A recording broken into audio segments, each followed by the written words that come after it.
देखिए आपकी एक्सरसाइज 13.3 यानी कि पृष्ठीय क्षेत्रफल और आयतन की एक्सरसाइज 13.3 पहला क्वेश्चन कह रहा है कि 4.2 त्रिज्या वाले धातु के एक गोले को पिघलाकर 6 सेंटीमीटर त्रिज्या वाले एक बेलन के रूप में ढाला जाता है, तो बेलन की ऊंचाई ज्ञात कीजिए। यानी कि गोला है, एक गोला है हमारे पास, तो इस गोले की जो त्रिज्या है वो 4.2 सेंटीमीटर है, 4.2 सेंटीमीटर। इसे पिघला करके एक बेलन बनाया गया, एक बेलन बनाया गया है। तो इसे पिघला करके जब इसको बेलन बनाया गया तो इस बेलन की ऊंचाई त्रिज्या दी है 6 सेंटीमीटर, तो इसकी ऊंचाई पूछ रहा है। ध्यान रखिए, जब भी कभी एक वस्तु को पिघलाकर दूसरी वस्तु बनाई जाएगी तो एक वस्तु का आयतन बराबर होगा दूसरी वस्तु का आयतन। तो पहले लिखेंगे गोले की त्रिज्या, गोले की त्रिज्या R1 बराबर 4.2 सेंटीमीटर और बेलन की त्रिज्या, बेलन की त्रिज्या बेलन के आधार की त्रिज्या R2 बराबर 6 सेंटीमीटर। तो माना बेलन की ऊंचाई, माना बेलन की ऊंचाई h बराबर क्वेश्चन मार्क। तो सबसे पहले हम गोले का आयतन निकालेंगे। लिखेंगे गोले का आयतन, गोले का आयतन बराबर 4/3 पाई R1 की घात 3। 4/3 पाई ऐसे कैसे, R1 का मान है 4.2 की घात 3, तो 4/3 पाई ऐसे ही, इसकी घात 3 है तो 3 बार लिखेंगे, 4.2 गुणा 4.2 गुणा 4.2। देखिए 3 से ये कट जाएगा, 3 ही कम 3 बचा, एक दशमलव लगाएंगे, 3 चौक 12, तो 4 पाई गुणा 4.2 गुणा 4.2 गुणा 1.4 घन सेंटीमीटर। जब एक वस्तु को पिघलाकर हम दूसरी वस्तु बना रहे हैं तो हम क्या काम करेंगे, उसको कभी भी पूरा नहीं लिखेंगे। अब लिखेंगे बने बेलन का आयतन, बने बेलन का आयतन, बेलन का आयतन बराबर पाई R2 स्क्वायर h। पाई ऐसे वैसे ही, R2 का मान है मेरे पास 6 की घात 2 और h ऐसे का ऐसे, तो नहीं पाई गुणा 6 की घात 2 है तो 6 गुणा 6 इंटू h घन सेंटीमीटर। तो गोले को पिघला करके बेलन बनाया गया, तो बेलन का आयतन यानी लिखेंगे दोनों आयतन समान है, दोनों आयतन समान है, ठीक है। यानी कि इधर बेलन का आयतन, बेलन का आयतन, बेलन का आयतन बराबर गोले का आयतन, गोले का आयतन। तो बेलन का आयतन कितना है, 6 गुणा 6 पाई गुणा h बराबर, और इसका आयतन है 4 पाई गुणा 4.2 गुणा 4.2 गुणा 1.4। तो h बराबर 4 पाई गुणा 4.2 गुणा 4.2 गुणा 1.4 बटे, ये दोनों संख्याएं, तीनों संख्याएं जो है ये बटे में चले जाएंगी क्योंकि इधर ये गुणा में है। पाई से पाई कट गया, 6 से भाग करेंगे, दशमलव लगाएंगे क्योंकि 6 का पारा 4 में नहीं जाएगा, 6 7 42, फिर ऐसे ही इससे ये चला गया 0.7। तो h बराबर 4 गुणा 0.7 गुणा 0.7 गुणा 1.4, तो h बराबर 7 चौक 28, दशमलव के बाद एक अंक इधर लग गया, 14 7 98, दशमलव के बाद एक अंक ये है, एक अंक ये है, 2 हो गए, तो 1 2, अब इनके आप गुणा कर लेंगे तो 28 थी 98 से, 8 अट्ठे 64 का 4 हासिल लगे 6, 8 दूनी 16 6 22, 9 अट्ठे 72 का 2 हासिल लगे 7, 9 दूनी 18 7 25, 4 ऐसे ही 2 और 2 4, 5 और 2 7, 2 ऐसे 1 2 3 1 2 3, यानी कि h बराबर 2.744 सेंटीमीटर। यानी कि इस प्रकार बने बेलन की जो ऊंचाई है वो 2.744 सेंटीमीटर होगी। ओके, क्वेश्चन नंबर 2 है, वो कह रहा है क्रमशः 6 सेंटीमीटर, 8 सेंटीमीटर और 10 सेंटीमीटर त्रिज्याओं वाले धातु के 3 ठोस गोलों को पिघलाकर एक बड़ा ठोस गोला बनाया गया। तो जो बड़ा ठोस गोला बनाया गया है उस गोले की त्रिज्या पूछ रहा है। तो देखिए, पहले गोले की त्रिज्या, पहले गोले की त्रिज्या R1 बराबर 6 सेंटीमीटर, दूसरे गोले की त्रिज्या, दूसरे गोले की त्रिज्या R2 बराबर 8 सेंटीमीटर, तीसरे गोले की त्रिज्या, तीसरे गोले की त्रिज्या R3 बराबर 10 सेंटीमीटर। अब वो कह रहे हैं बना जो गोला है उसकी त्रिज्या पूछ रहा है। तो बने गोले की माना, बने गोले की त्रिज्या, गोले की त्रिज्या बराबर कैपिटल R। तो मैं अगर इसे चाहूं तो बहुत आसान तरीके से मैं लिख दूंगा। क्या लिखेंगे? बड़े गोले, बने बड़े गोले का आयतन, बड़े गोले का आयतन बराबर तीनों छोटे गोलों का आयतन, तीनों छोटे गोलों का आयतन, आयतन। तो बड़े गोले का आयतन, तो गोले के आयतन का जो सूत्र है वो है 4/3 पाई r की घात 3। तीनों छोटे गोले का आयतन पहले गोले के लिए लिखेंगे 4/3 पाई r1 की घात 3 प्लस दूसरे गोले के लिए 4/3 पाई r2 की घात 3 और तीसरे गोले के लिए 4/3 पाई r3 की घात 3। देखिए तीनों में, इन तीनों में 4/3 पाई कॉमन है, तो हम क्या काम करेंगे, उधर से हम 4/3 पाई कॉमन ले लेते हैं। क्या ले लें? कॉमन। तो यहां से r1 की घात 3, r2 की घात 3, r3 की घात 3, तो 4/3 पाई से 4/3 पाई, पाई से पाई कट गया, r की घात 3 बराबर r1 की घात 3 प्लस r2 की घात 3 प्लस r3 की घात 3। तो r1 की जगह r1 का मान लगाइए, कितना है? 6 की घात 3 हो गया। r2 की जगह r2 का मान 8 की घात 3, r3 की जगह r3 का मान 10 की घात 3। r की घात 3 बराबर 6 की घात 3 है तो इसे 3 बार गुणा में लिखेंगे, 6 गुणा 6 गुणा 6 प्लस 8 की घात 3, 8 गुणा 8 गुणा 8 प्लस 10 की घात 3 है तो 10 गुणा 10 गुणा 10। तो r की घात 3 बराबर 6 छंग 36 छंग 216, 8 की घात 3, 8 अट्ठे 64 अट्ठे 512, 10 ढाई 100 ढाई 1000। तो r की घात 3 बराबर 6 2 8, 1 और 1 2 में 0 जोड़ेंगे 2, 5 और 2 7, एक ऐसे का ऐसे। अब हम क्या काम करेंगे, 1728 के टुकड़े करेंगे। 2 अट्ठे 16, इसके अंत में 8 है तो ये 2 से कट जाएगा।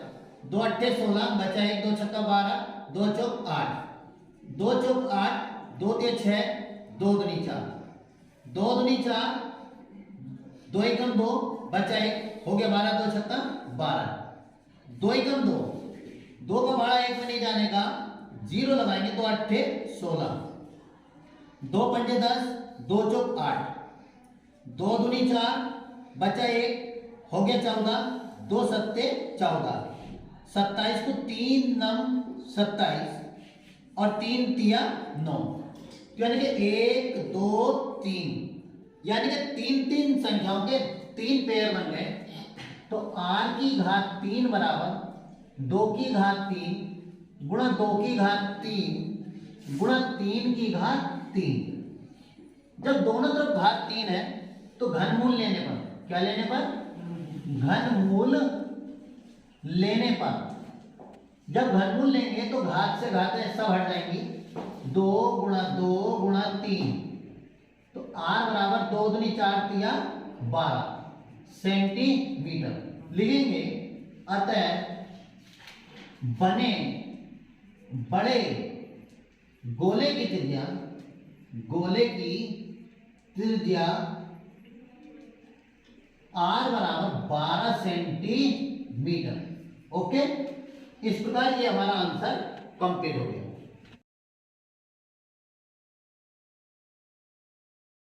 क्वेश्चन नंबर 3 वो कह रहा है व्यास 7 मीटर वाला और 20 मीटर गहरा एक कुआं खोदा गया, यानी कि कुआं है, वो कुआं है हमारा 20 मीटर व्यास का, वाले ये व्यास का कुआं है और ये गहरा है हमारा कितना, 20 मीटर, सॉरी ये इसका जो व्यास है वो 7 मीटर है और जो इसकी गहराई है वो 20 मीटर है इस कुएं की।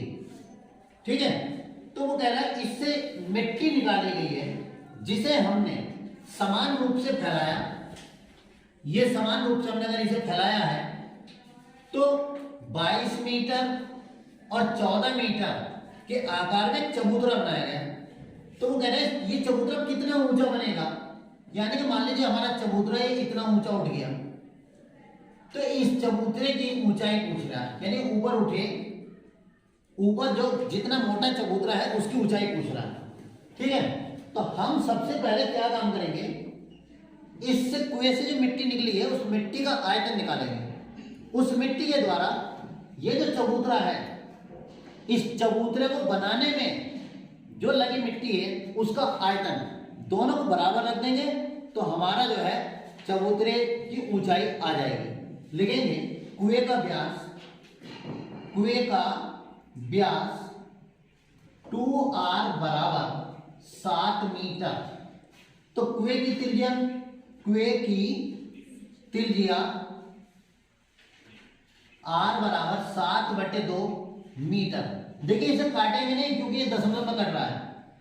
अब कुएं की गहराई, कुएं की गहराई यानी कि h बराबर 20 मीटर। अब जो चबूतरा बनाया गया है तो चबूतरे की लंबाई, चबूतरे की लंबाई L बराबर 22 मीटर और चबूतरे की चौड़ाई, चौड़ाई B बराबर 14 मीटर। कितनी, 14 मीटर है। तो ऊंचाई पूछ रहा है, चबूतरे की ऊंचाई हम इसे कैपिटल H लिखेंगे, कैपिटल H बराबर क्वेश्चन मार्क। तो सबसे पहले लिखेंगे कुएं से निकली मिट्टी का आयतन।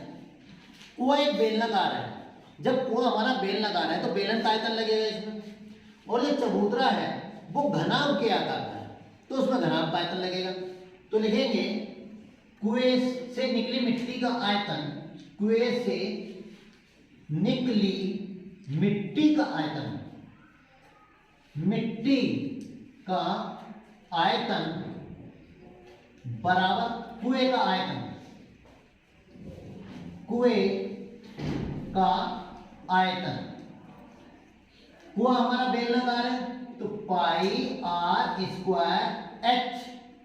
तो पाई ऐसे कैसे ही, जब पाई का मान लगा दीजिए 22/7, r का मान है मेरे पास 7/2, तो 7/2 की घात 2, h का मान कितना मेरा 20, तो 22/7 गुणा 7/2, इसकी घात 2 है तो 2 बार लिखेंगे, 7/2 गुणा 20, 2 ढाई 20, 2 पंजे 10, 7 से 7 कटे तो 22 पंजे 110, 22 गुणा 7 गुणा 5 तो 22 पंजे 110, 110 की 7 से गुणा करेंगे तो 770 घन मीटर।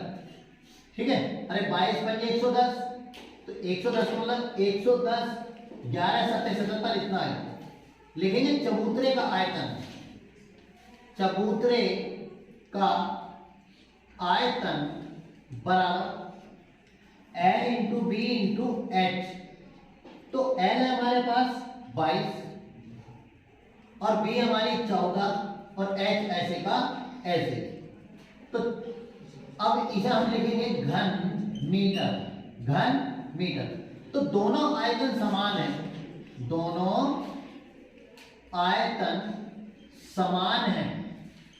जब दोनों आयतन समान है यानी कि चबूतरे का आयतन बराबर कुएं से निकली मिट्टी का आयतन। चबूतरे का आयतन, चबूतरे का आयतन बराबर मिट्टी का आयतन यानी कि कुएं से जो निकली मिट्टी, मिट्टी का आयतन। ठीक है, चबूतरे का आयतन है मेरा 22 गुणा 14 गुणा कैपिटल H बराबर 770। 700 तो H बराबर 770 बटे, ये दोनों गुणा में है तो गुणा वाली संख्या बराबर के दूसरे और बटे में जाएगी, गुणा वाली संख्या बराबर के दूसरे और बटे में जाएगी। तो 22 गुणा 14, 11 गुणी 22, 11 7 77, 14 पंजे 70। तो कैपिटल H बराबर 5/2 बराबर 2.5 मीटर। अतः चबूतरे की ऊंचाई 2.5 मीटर। ओके,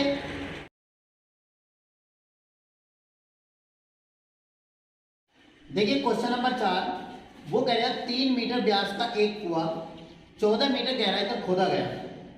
इससे निकली हुई मिट्टी को कुएं के चारों ओर 4 मीटर चौड़ी एक वृत्ताकार वलय बनाते हुए समान रूप से फैलाया गया। इस प्रकार बांध बनाया गया कि बांध की ऊंचाई ज्ञात कीजिए। देखिए जैसे पुराने जमाने में कुएं होते थे तो कुएं के चारों तरफ एक मन बनाते थे। ठीक, ये जैसे कुआं है, इससे जो निकली मिट्टी है वो इसके चारों तरफ फैलानी है, इस कुएं के चारों तरफ फैलानी है। कुएं का जो व्यास है वो 3 मीटर है। तो कुएं से जो निकली मिट्टी है उसे देखना है, तो वो कह रहा है 4 मीटर चौड़ी एक वृत्ताकार वलय बनाते हुए। ये जो चौड़ाई है इसकी, ये 4 मीटर है। देखिए कुएं का व्यास, कुएं का व्यास 2r1 बराबर 3 मीटर। तो व्यास से क्या निकालेंगे हम? त्रिज्या निकालेंगे। तो कुएं की त्रिज्या r1 बराबर 3/2 मीटर। ठीक, कुएं की गहराई h1 बराबर 14 मीटर। ठीक, और जो वृत्ताकार जो वलय है, वृत्ताकार वलय की चौड़ाई, वृत्ताकार वलय की चौड़ाई बराबर 4 मीटर। यानी कि हमें सबसे पहले क्या काम करना है इसमें, इससे जो मिट्टी निकली है पहले उसका आयतन निकाल लें। फिर हम क्या करेंगे, इस वलय का आयतन, इस वलय में जो मिट्टी लगी है उसका आयतन निकालने के लिए एक बेलन बना बाहर की साइड में। जैसे मान लीजिए मेरा हाथ, देखिए बेलन बना इतना, तो बेलन की यानी कि ऊपर उठे भाग की ऊंचाई के लिए क्या करेंगे, तो बाहरी आयतन माइनस भीतरी आयतन सिर्फ उतने भाग का जितना, जैसे मान लीजिए मैंने ये कुआं है ये बनाया, तो ये कुआं मेरा इतना ऊंचा उठा, तो मैं क्या काम करूंगा, इसके बाहरी आयतन में से मैं भीतरी आयतन घटा दूंगा, सिर्फ केवल बाहरी आयतन में से। तो सबसे पहले लिखेंगे वलय सहित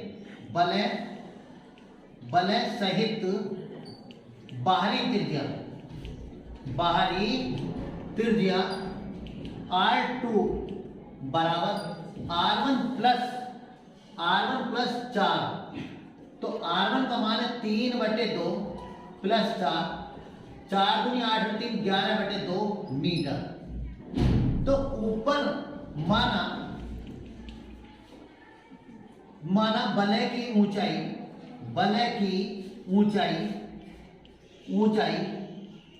बराबर h मीटर, बलय की ऊंचाई बराबर h मीटर।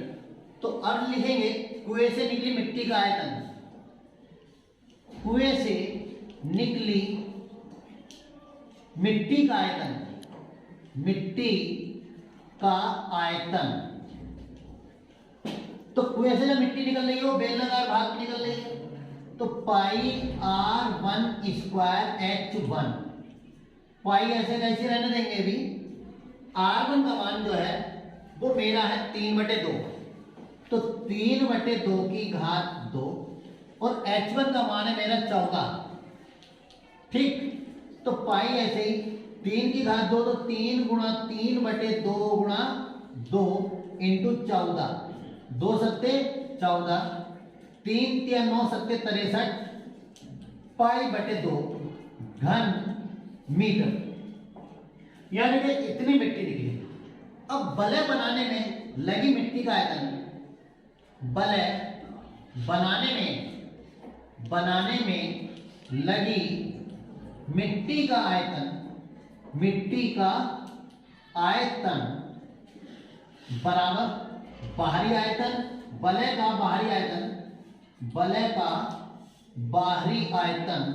बाहरी आयतन माइनस भीतरी आयतन।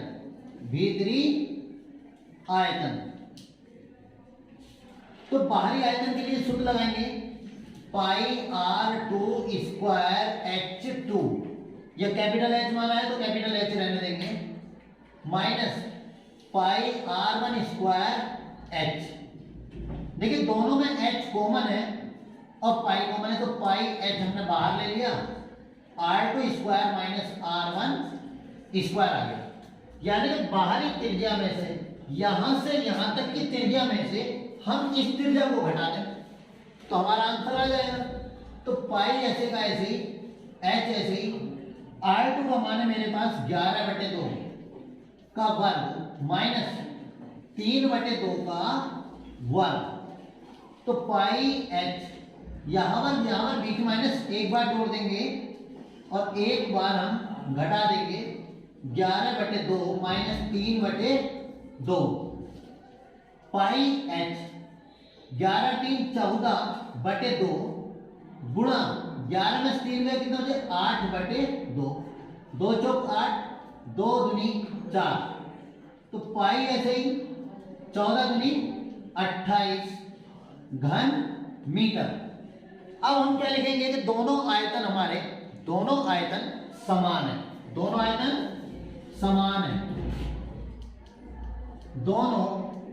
आयतन समान है, ठीक है। यानी कि ये पाई H इंटू 28 बराबर 63 पाई/2, तो 28 बराबर 63 पाई/2 गुणा पाई इंटू 28, पाई से पाई कट गया, 7 चौक 28, 7 9, सॉरी ये गलत हो गया, H आएगा यहाँ, 7 चौक 28, 7 9 63, तो H बराबर 9/4 दूनी 8 मीटर, यानी कि इतनी चबूतरे की ऊंचाई होगी। ओके,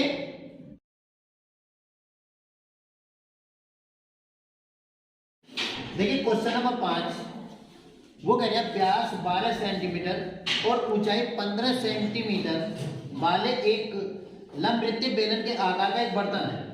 यानी कि एक बर्तन है हमारे पास, ये बर्तन है, इसका जो व्यास है वो 12 सेंटीमीटर है और इसकी ऊंचाई जो है वो 15 सेंटीमीटर है। इससे एक आइसक्रीम बनानी है जो शंकु के आकार की है। क्या बनानी है? आइसक्रीम बनानी है जो शंकु के आकार की है और जिसके ऊपर एक अर्धगोला भी है। ठीक है, एक अर्धगोला है। आइसक्रीम की ऊंचाई, आइसक्रीम की जो ऊंचाई है वो 12 सेंटीमीटर, 12 सेंटीमीटर और 6 सेंटीमीटर व्यास वाले शंकु में भरा जाना है और इसका जो व्यास है वो 6 सेंटीमीटर है। ठीक है, तो उन शंकुओं की संख्या ज्ञात कीजिए जिसमें आइसक्रीम को भर सकते हैं। तो हम सबसे पहले लिखेंगे बर्तन के आधार का व्यास, बर्तन के आधार का व्यास 2r1 बराबर 12 सेंटीमीटर। तो आधार की त्रिज्या, आधार की त्रिज्या r1 बराबर 12/2, तो r1 बराबर 6 सेंटीमीटर। तो बर्तन की ऊंचाई, बर्तन की ऊंचाई h बराबर h1 बराबर 15 सेंटीमीटर। तो आइसक्रीम की ऊंचाई, आइसक्रीम की ऊंचाई h बराबर h2 बराबर 12 सेंटीमीटर और आइसक्रीम के मुंह का व्यास यानी आधार का व्यास, आइसक्रीम के आधार का व्यास त्रिज्या दी है उसने, आइसक्रीम के आधार की त्रिज्या ने व्यास दिया है। आइसक्रीम के आधार का व्यास 6 सेंटीमीटर, आधार का व्यास 2r2 बराबर 6 सेंटीमीटर। तो इससे भी हम त्रिज्या निकालेंगे, r2 बराबर 6/2, तो त्रिज्या हो गई r2 बराबर 3 सेंटीमीटर। ऊपर जो अर्धगोला है तो उसकी त्रिज्या भी 3 सेंटीमीटर। अर्ध गोले की त्रिज्या r3 बराबर भी 3 सेंटीमीटर। तो देखिए बर्तन का आयतन हमारे पास है पाई r1 स्क्वायर h1। तो पाई ऐसी कैसी, r1 का मान है 6 की घात 2, h1 का मान है 15। 6 की घात 2 का मतलब 6 छंग 36 गुणा 15 घन सेंटीमीटर। इससे आगे हम हल नहीं करेंगे। अब लिखेंगे आइसक्रीम का आयतन, आइसक्रीम का आयतन बराबर आइसक्रीम का आयतन यानी कि शंकु का आयतन, यानी शंकु का आयतन प्लस अर्धगोले का आयतन, अर्धगोले का आयतन, शंकु का आयतन प्लस अर्धगोले का आयतन। तो शंकु का आयतन है 1/3 पाई r2 स्क्वायर h2, क्योंकि शंकु की ऊंचाई h2 है, और अर्धगोले का आयतन है 2/3 पाई r3 की घात 3। 1/3 ऐसे ही, पाई ऐसे ही, r2 का मान है मेरे पास 3 सेंटीमीटर, 3 की घात 2, h2 का मान है मेरे पास 12 प्लस 2/3 पाई 3 की घात 3, 3 चौक 12, 3 की घात 2 मतलब 3 तिया 9 गुणा 4 पाई प्लस 2/3 पाई 3 की घात 3 मतलब 3 तिया 9 तिया 27।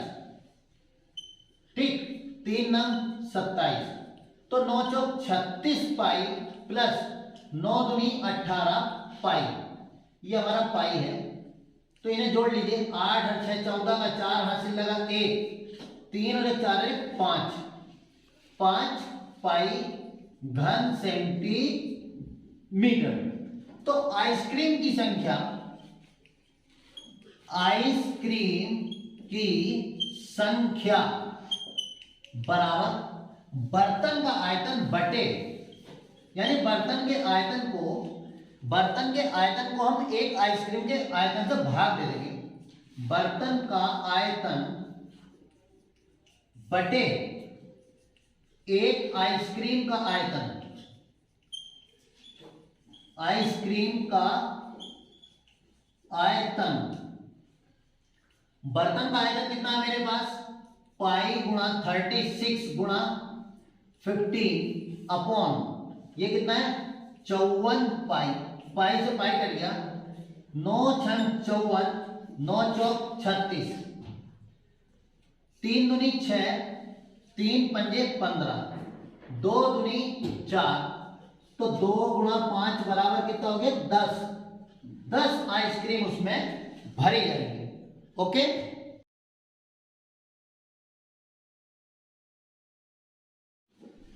देखिए क्वेश्चन नंबर 5 छठा है, विमाओं 5.5 सेंटीमीटर गुणा 10 सेंटीमीटर गुणा 3.5 सेंटीमीटर वाला एक घनाभ बनाने के लिए 1.75 सेंटीमीटर व्यास और 2 मिलीमीटर मोटाई वाले चांदी के सिक्के को पिघलाना पड़ेगा। देखिए कोई भी सिक्का जो होता है जब उसकी मोटाई दी है तो बेलन के आकार का होगा। बच्चे यहाँ गलती करते हैं, उसे वृत्त मान लेते हैं, वृत्त यानी कि गोला मान लेते हैं, तो ये नहीं, गलत है। सिक्का जो है एक बेलन के आकार का होता है। मान लीजिए आप 8-10 सिक्के एक ही साइज के ऊपर नीचे रखेंगे तो आपको एक बेलन मिलेगा, वो गोला नहीं। तो इसी प्रकार बेल एक जो सिक्का होता है वो बेलनाकार होता है। ठीक है, तो पहले लिखेंगे घनाभ की लंबाई, घनाभ की लंबाई, घनाभ की लंबाई L बराबर 5.5 सेंटीमीटर और घनाभ की चौड़ाई, चौड़ाई B बराबर 10 सेंटीमीटर और घनाभ की ऊंचाई, घनाभ की ऊंचाई H1 बराबर 3.5 सेंटीमीटर। सिक्के का व्यास, सिक्के का व्यास 2R बराबर 1.75 सेंटीमीटर। तो सिक्के की त्रिज्या, सिक्के की त्रिज्या R बराबर 1.75 अपॉन 2 सेंटीमीटर। तो सिक्के की मोटाई यानी ऊंचाई, सिक्के की मोटाई कह लीजिए या ऊंचाई कह लीजिए, ऊंचाई कैपिटल H बराबर 2 मिलीमीटर, 2 मिलीमीटर। अब उस सिक्कों की संख्या पूछ रहा, तो सबसे पहली बात मिलीमीटर को, जब ये सब सेंटीमीटर में है तो हम इसे सेंटीमीटर बदलेंगे। वो कैसे बदलेंगे, देखिए 1 मीटर बराबर 100 सेंटीमीटर और 1 मीटर बराबर 1000 मिलीमीटर, मिलीमीटर।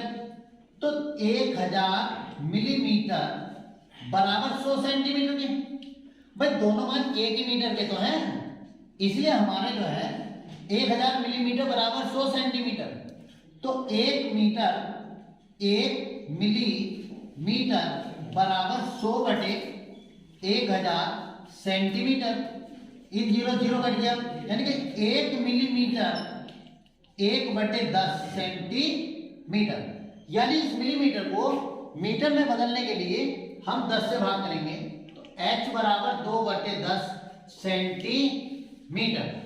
तो अब हम लिखेंगे, सीधे डायरेक्ट में करता हूं कि सिक्कों की संख्या, सिक्कों की संख्या बराबर घनाभ का आयतन, यानी कि बड़ी वस्तु के जिसमें सिक्के बन रहे हैं, जिसको बना रही है सिक्के मिलकर के, उस वस्तु के आयतन को एक सिक्के के आयतन से भाग दे दें तो सिक्कों की संख्या पता चल जाएगी। तो घनाभ का आयतन, घनाभ का आयतन बटे एक सिक्के, एक सिक्के का आयतन। तो घनाभ का आयतन क्या है मेरे पास, LBH, और सिक्के का आयतन है पाई R²H। तो L का मान है मेरे पास 5.5, B का मान है मेरे पास 10, C का मान है 3.5, पाई का मान लगाएंगे 22/7, आर का मान है 1.75 बटे 2, 1.75 बटे 2 और इसकी घात 2। एच का मान है मेरा 2 बटे 10 गुणा में। अब देखिए ये हमारा अब जो 7 है ये ऊपर चला जाएगा, ये 10 ऊपर चला जाएगा, तो ये हमारा आ गया 5.5 गुणा 10 गुणा 3.5 गुणा ये वाला 7 ये आ गया और ये वाला 10 ऊपर आ गया बटे 22 गुणा 1.75 अपॉन 2, 1.75 अपॉन 2 गुणा 2, यानी कि हमारा इस प्रकार से बच गया। इस 2 से 22 कट गया 11 बार, इस 2 से 2 कट गया ये। अब ये हमारा आ गया 5.5 गुणा 10 गुणा 3.5 गुणा 7 इंटू 10 अपॉन 11 इंटू 1.75, 1.75 पॉइंट हटाया 2 जीरो बढ़ाए, पॉइंट हटाया 2 जीरो बढ़ाए, इसका पॉइंट हटाया इसके पॉइंट से पॉइंट नहीं हटाते, ये पॉइंट हटाया 1 जीरो बढ़ाया और इसका फिर पॉइंट हटाया 1 जीरो ये बढ़ाया, तो हमारे पास आ गया 55 गुणा 10 गुणा 35 गुणा 7 गुणा 1 2 3 4 5, 1 2 3 4 5 बटे 1100 गुणा 175 गुणा 175। 2 जीरो से ये 2 जीरो कट गए, 11 पंजे 55, 5 दिया 15, 5 सत्ते 35, 35 से 35 कट गया, 7 दूनी 14, 7 पंजे 35, 25 चौका 100 40, तो 10 गुणा 40 बराबर कितना हो गया 50, वो सॉरी 10 400, 40 की 10 से गुणा करें तो 400 सिक्के चाहिए इसमें। कितने सिक्के चाहिए 400। ओके।